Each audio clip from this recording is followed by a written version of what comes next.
Hello everyone, Assalamu Walaikum. How are you all? I hope you are well.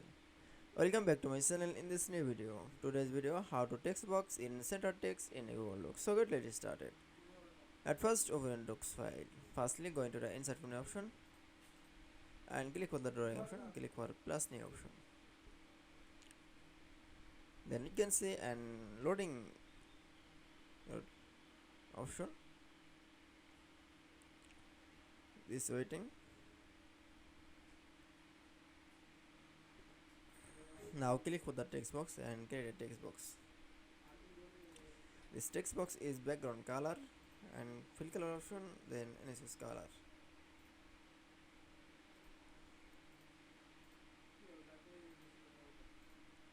This text box is write your text.